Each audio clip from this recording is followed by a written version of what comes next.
So Adventina Emmanuel is a web design and graphic design professional. She is We Are the Hope of Iringa Project Coordinator for Global Outreach Tanzania.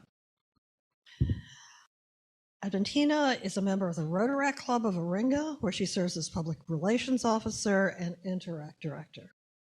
She's recently been invited to spend 1 month at St. Stephen's Episcopal School in Bradenton, Florida, to develop a partnership between her school and St. Stephen's Global Initiative Program. She's a graduate of the University of Iringa in Tanzania, where she earned her degree in information technology. And she believes that, quote, most Tanzanian youth, especially the ones in rural areas, have potential, but they lack the opportunity to show their potential. So therefore, it's our responsibility to create a space for them to showcase their abilities. So before she comes up to speak, I'd like to present her with a small gift from our club, a check for $500 donated by members of our club, primarily Linda Solomon, who was the proponent of this global grant, Mimi Kanda, Lisa McCurdy, and Steve Liston. So $500, that'll go to Global Reach Out Tanzania. So thank you for coming, and welcome to our club. Oh.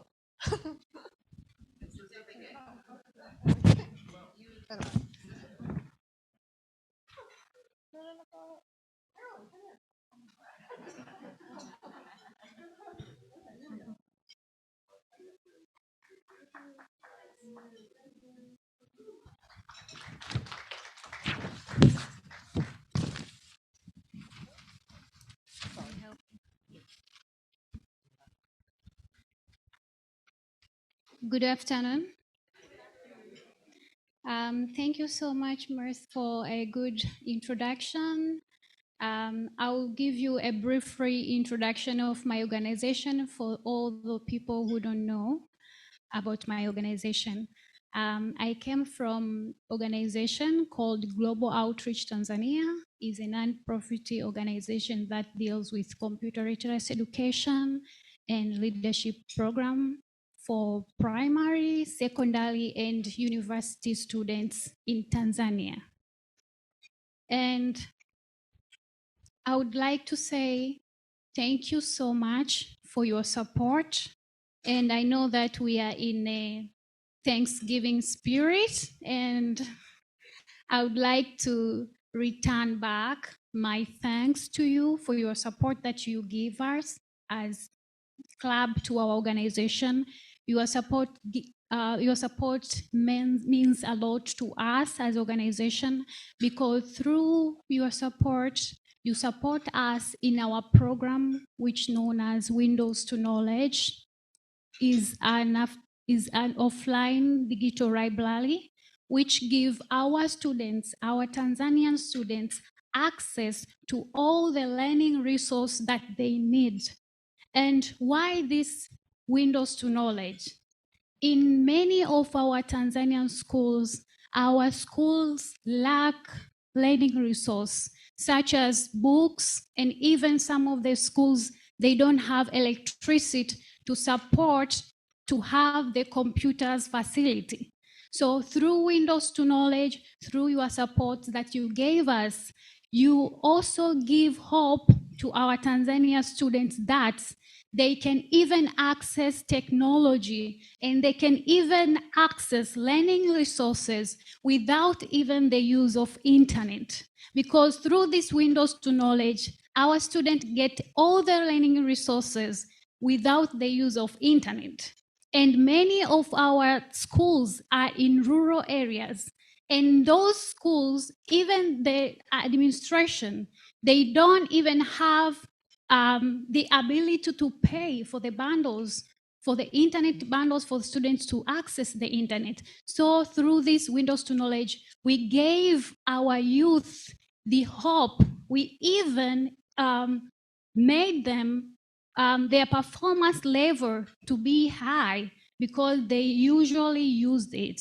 And through Windows to Knowledge as Global Outreach Tanzania, we managed to do the installation to 22 schools in Tanzania, mainland and highland, and impacted 2,000 students in Tanzania. And that's a big deal for us. And you have to be proud of yourself.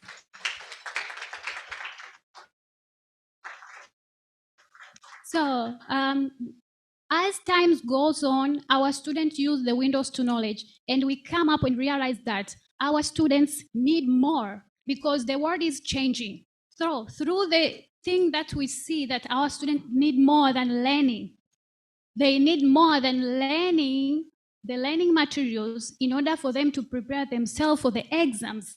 They need something more that when they finish schools, out of the schools, they have to do something there.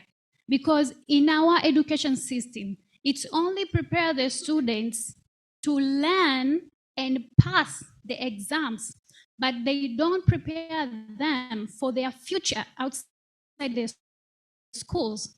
And that's why we came up with another program called WAHI, and I am a WAHI Project Coordinator in Global Outreach Tanzania, and WAHI means be on time. WAHI is a Swahili word, but in English it means be on time. We call it be on time because we want our youth to be on time and adapt with the changes of the world and changes of the technology, and also to get all the skills that's needed on this 21st century. And that's why we came up with this program. So through this program, all the activities are done on focusing on reading habit, computer learning, leadership skills, creativity, and other outdoor activities, in which all the activities are done after school hours. After school hours, the students come in our campus, and then we conduct those activities. Through the reading activity, we want our students to have ability and to love reading even when they are outside of the schools. Because many of our students, when they're in the school and then go back to home, they don't even have tendency of reading the books. So through the reading activity in Global Outreach Tanzania, through the WAHI activity, we provide the reading books to our students in terms of hard books and also e-readers. And through the e-readers, we have access to many books because we also use the library called Alachua. And also through the computer learning, our students, we teach them about basic skills on how to use computer in terms of how to interact with the keyboard, mouse, and even how to access and interact with these simple programs in computer, such as Microsoft Word, Excel, and PowerPoint. And also through leadership, we training our students to have leadership skill that can help them outside of their own life. I mean, outside of their school life, because we believe that it's good for our Tanzanian youth to have those skills that they can feel that they can take their ownership of their own life and know how to control their own life, so that it's not about only learning, do the exams, and then what? So we prepare them to know that they have the future there outside the school, so that they can know how to control their own life, how they can do when they already finished their studies. And we give them the foundation of knowledge for them to know that it's not only about them, it's also about the future of our nation. And through the creative, we give our students the ability to know that it's all right to come up with the option, to come up with idea and say to people, because our education system has challenge of limiting the students to come up and say what he or she need to say. Because in many schools, they believe that when a student says something, and it's like you are insult a teacher. You are in the class, you're supposed to listen to the teacher, you're supposed to stay there. The moment you want to say something, it's like you are insult a teacher, and it's not good. And that is limiting the creativity of the students. Even the students, they don't know how, they don't have like open mind, you know. The moment you start to limit the idea of the students, a student doesn't know how to do. So it's like a robot, because you are in a school, you have to follow the rule. You don't know, you don't have to follow how to do something else. So through this program, we give our youth the room to express themselves, the room to come up with the different ideas. Even we give them the chance to go in their community and come back and say, okay, in our community, we see that our community have this want to solve those challenges through this solution and this solution. And through the solution that they come up with, we mentor them and see if the good solutions. And then we act as a pathway to connect them with the people who are dealing in that area of that challenge. For example, if the governments that deal with water, or government that deal with the land, and the challenge that they see in their community is all about land or water, it means that we connect them with them, and then we see how far it's go. And we do that because we believe that it's good for our youth to have these leadership skills early, so that they can grow. Yeah. And other activities that we are doing, it's all about outdoor activities, in which is also good for the well-being of our students. And other activities, health education, in which we give our students education concerning hygiene, menstrual management, hygiene, and also we donate pads to our girls who are living in a difficult life. And also our main focus in health education, it's all about nutrition, in which we teach them on how to do the health eating habits. And also we teach them by example, because we know that in our education system, the main challenge is that all the teaching is in theoretically.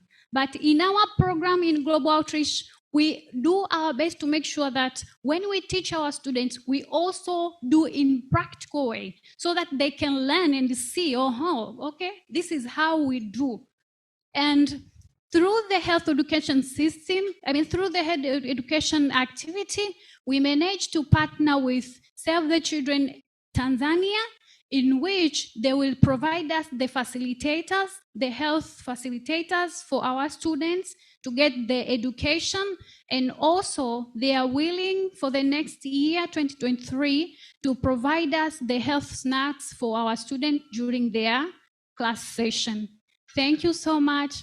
I want to finish by saying that the thing that you are doing to us, the support that you give us, really inspire us, in which it also made us to have the club in Tanzania, in a rural area, Iringa, and our executive director of Global Outreach Tanzania is our upcoming Rotary Club president for the next year.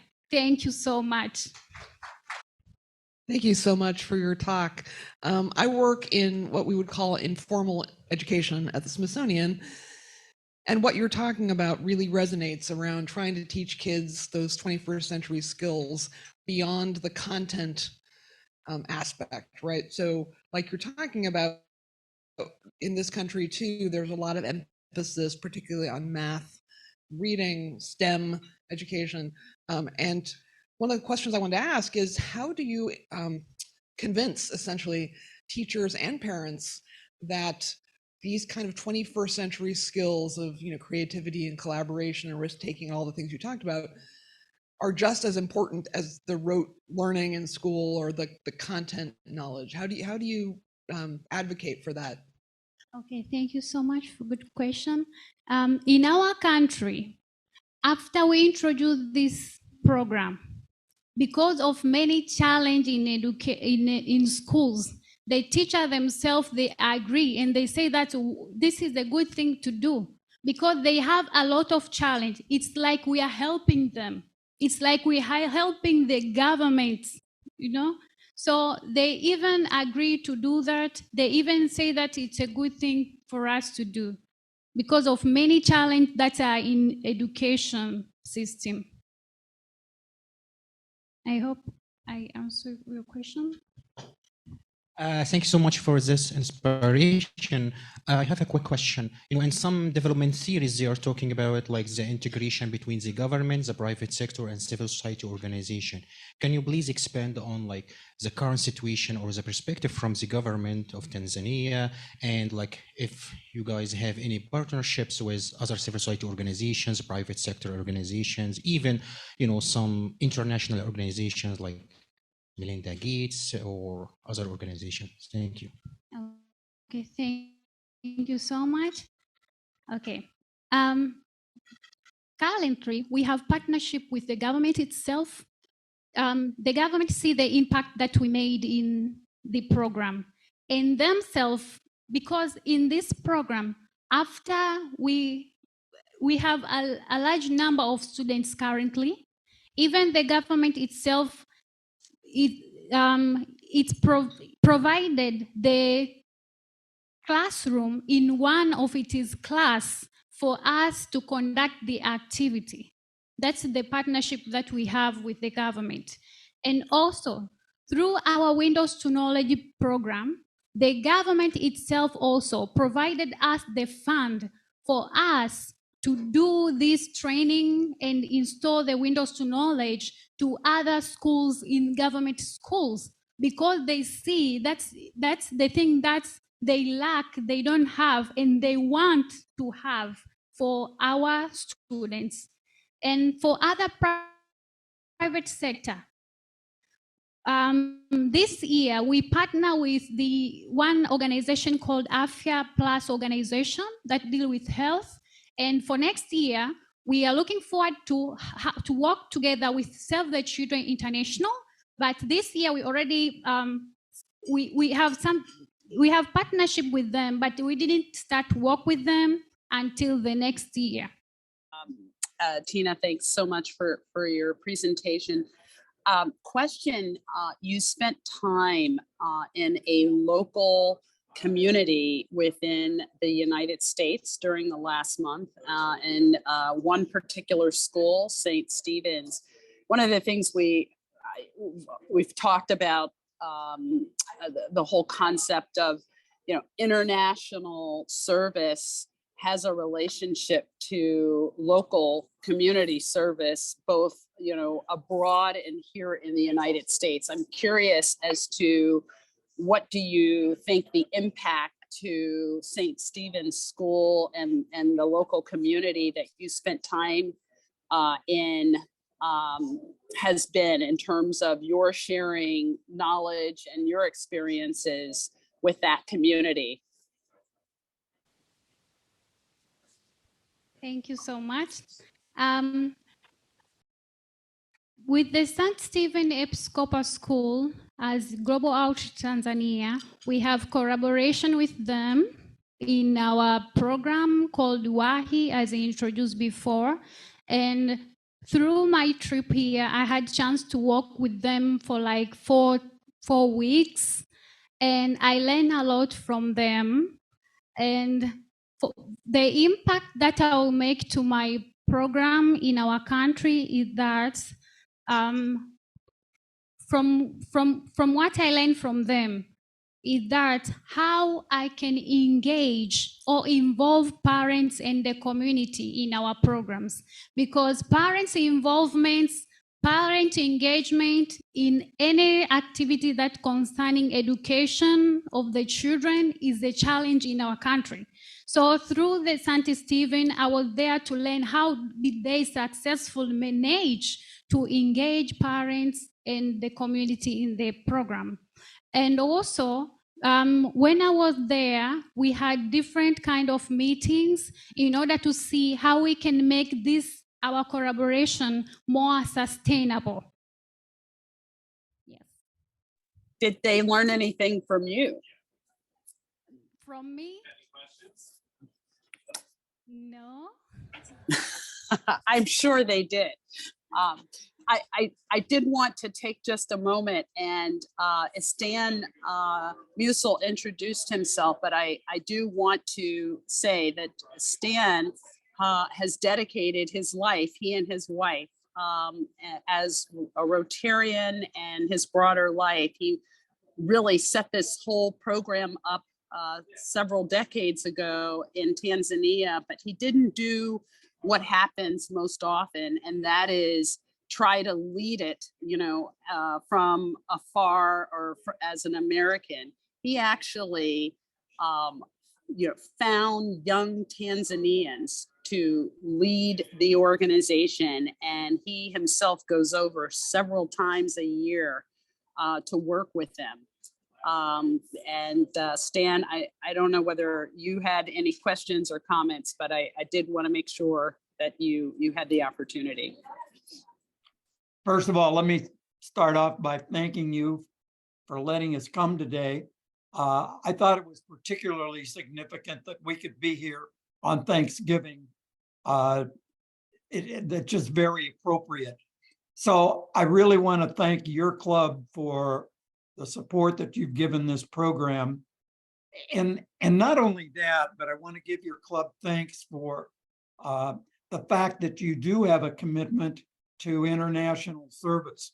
I find that sometimes today, with the things that are going on around us, we lose sight a little bit of what that's all about, particularly with new members. We don't do a very good job, I don't think, of educating people on how important international service is to Rotary. It's been there from the beginning. As a matter of fact, we were one of the driving forces behind the United Nations. And if I could read to you, I thought this would be something fundamental just to remind ourselves. This comes from the cause page of Rotary International. Rotary is dedicated to causes that build international relationships, improve lives, and create a better world to support our peace efforts. And that's really true. International service is really important. And you can see from hearing Tina talk, the kind of things that we're able to do over there as a result is pretty dramatic. After 25 years of being in Tanzania, I'm convinced that the single biggest thing that developing nations need in order to grow is, the thing they're really lacking is leadership. And that's what things like Tina's program are all about. The impacts are pretty dramatic. Tina, I'm sorry, but you did make one mistake in your presentation. Okay. You told them that we impacted 2,000 students this year. Tina, you need to add that other zero. It's 20,000. A slight slip of the tongue. But this small little organization provided learning materials this year for 20,000 students. So your dollars really grow. They go a long way there. They have a tremendous impact. We build leaders by building people like Tina, who becomes a role model. Her executive director, Marilyn, was the first person who came here and worked with us. And yes, Linda, though Tina may not realize it, the people in America get a lot out of this. The school that she went to has been doing work with us for 15 years. And out of that work, they believe that to be a citizen today in America, you must be a citizen of the world. You must have an understanding and build your international relationships. They started working with Tanzania 15 years ago. Today, they have relationships with 30 countries around the world, all growing out of this program, all sponsored by Rotary Function of Activity. And Rotary has gained out of Global Outreach. We have added 10 people to Rotary, 12 people in the Global Outreach Tanzania office are members of Rotaract. You can't come in without joining Rotaract. And now we're behind the Interact group. So I probably spoke longer than I should have, but I'm very proud, Tina. I'm very proud of all those young people over there, most of whom are women, no one over the age of 34. Thank you. So for me, I get frustrated when my internet's just a little slow. So the idea of living without internet at all seems, I think for most of us, is almost hard to imagine, even though most of us lived without it at one point in our lives. The question is this: what are the big barriers? Obviously, there's a cost barrier, but what are the big barriers to having internet in the areas that you're working and throughout the country? Do you see that happening? What changes are you seeing? Is it possible that the students you're working with will have internet, and what would it take to make that happen? It will take a lot of time, I mean years, because the areas that we are, the rural areas, doesn't support the infrastructure construction there. So only the areas such as Dar es Salaam, that is a town city, it's very easy to do all the construction. But the area that our students are, the rural area, it's very difficult. So it will take many years. Sounds like a project for Rotarians to work on. Okay, thank you. So on behalf of our club, I am pleased and proud to present you with this certificate of recognition for your appearance before us today, signifying our commitment to plant a tree in your honor to improve and beautify the environment. And I see our Trees for the Capital chairs on Zoom. He just emailed me this week. He's gonna update all the speakers for this Rotary year. So you will get a link and you'll see exactly where your tree is. Thank you for coming.